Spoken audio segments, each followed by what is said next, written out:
Bonjour à tous et bienvenue sur Prima Nature. Je m'appelle Gabin et aujourd'hui je vais vous parler d'un champignon, le polypore du bouleau.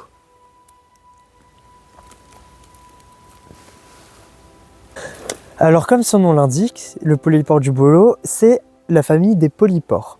Donc ça veut dire qu'en dessous, il y aura des tout petits pores, des tout petits trous. Donc polypore, on a vu pourquoi, et du bouleau, pourquoi? Parce qu'en fait c'est un champignon qui pousse exclusivement sur du bouleau. On voit à certains endroits l'écorce blanche du bouleau et il y en a plein partout.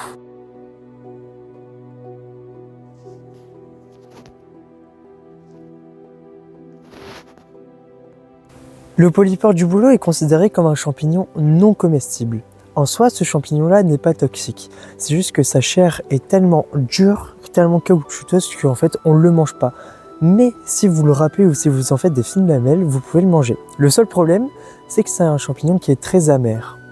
Il est amer, oui, mais il y a plein de vertus médicinales.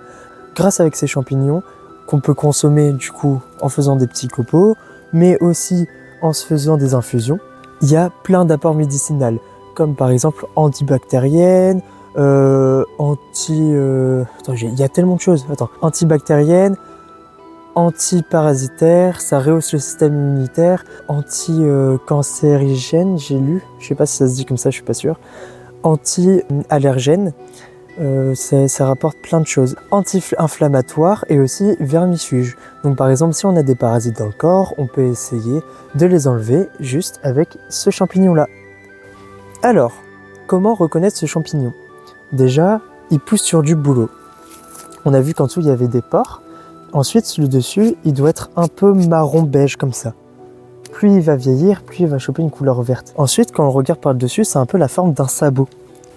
C'est un peu la forme d'un sabot, comme vous pouvez le voir. Le pied va être directement rattaché au sol. Regardez, ici c'est un vieux. Il va être plutôt dur. Là c'est un jeune. Ma main s'enfonce entièrement. Là en soi je pourrais le croquer comme ça. Mais c'est vraiment très amer et pas très très bon. On va récolter les plus jeunes spécimens pour essayer d'impacter le moins possible la diversité et l'équilibre de cette forêt. Pour cueillir ce champignon, c'est très simple. Vous prenez votre plus beau couteau et en fait, vous allez juste enfoncer le couteau dans le pied. Hop. Et voilà. Là, regardez. Nous voyons qu'il a commencé à être mangé. Donc, par risque de tomber malade et de manger des choses qu'on ne veut pas, on va pas le prendre. Bon, désolé petit champignon, tu retournes à la nature. Là, en haut, je vois que celui-là, il a l'air d'être bien. Donc à la place, je vais prendre celui-là. Donc on coupe le pied. Oups.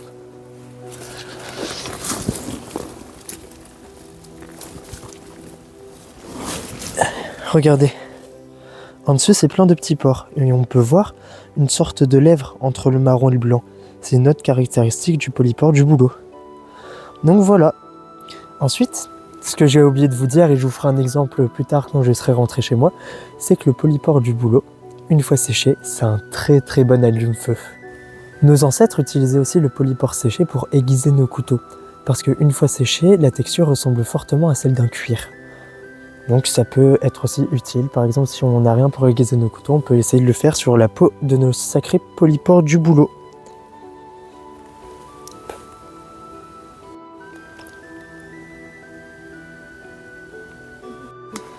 Bon, ce fut une très courte vidéo. Je vais vous montrer quand même comment le couper, enfin comment moi je le mets dans mes plats. C'est très amer, donc si vous en faites des infusions, n'hésitez pas à mettre du miel ou du sucre. Du miel c'est mieux quand même. Mais voilà. Bon les amis, on est quelques jours après le tournage. J'ai fait sécher mon champignon en tranches. Donc il est devenu tout dur. On dirait un peu du cuir, comme ce que je vous avais dit. Je vais vous montrer qu'en fait, c'est un très bon allume-feu quand il est séché. Donc pour rester dans le thème, je vais allumer, hop, une écorce de bouleau. Et puis après, je vais vous montrer que ça amplifie un feu, mais c'est excellent. Donc vous connaissez la chanson, on vient gratter. Donc là, je le mets dans l'assiette pour éviter que tout prenne feu, quoi. Fais un petit coup de peau.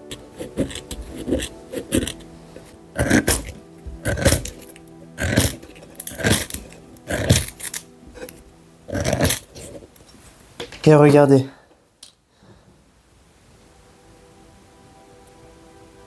Là, ça s'est éteint. J'ai juste besoin d'une seconde de contact, puis ça prend feu directement. Donc c'est dingue, hein, c'est fou. Bon là, je vais faire un test. Si je fais de la poudre de ce champignon-là, est-ce que ça peut prendre feu avec des étincelles, un peu à la manière de l'amadouvier? On est parti pour faire des petits copeaux. Je sens que ça va être très long.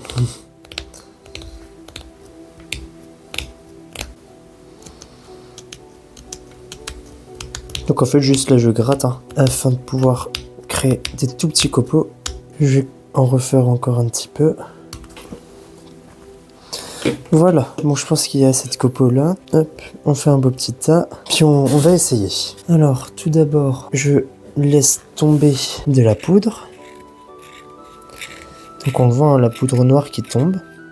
Allez, j'essaye.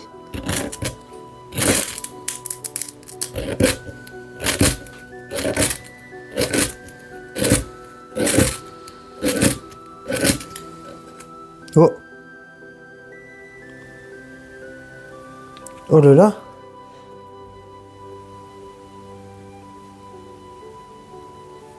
Bon, j'ai essayé de rallumer mon petit morceau de champignon, ça n'a pas marché, mais il y a une flamme, les amis.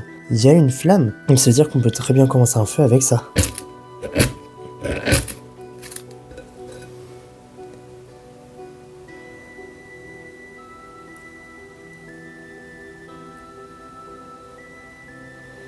Et voilà, donc juste avec le polypore du boulot. C'est fou, l'expérience a trop bien marché. Je suis très content. C'est la première fois que j'allume un feu avec du polypore du boulot. C'est pas la première fois que j'allume un morceau de polypore de boulot, mais un feu complètement juste avec de la poudre, c'est incroyable. Puis ça envoie une petite odeur qui est plutôt bien. Oh, c'est trop cool, c'est génial. Hop. Et allez.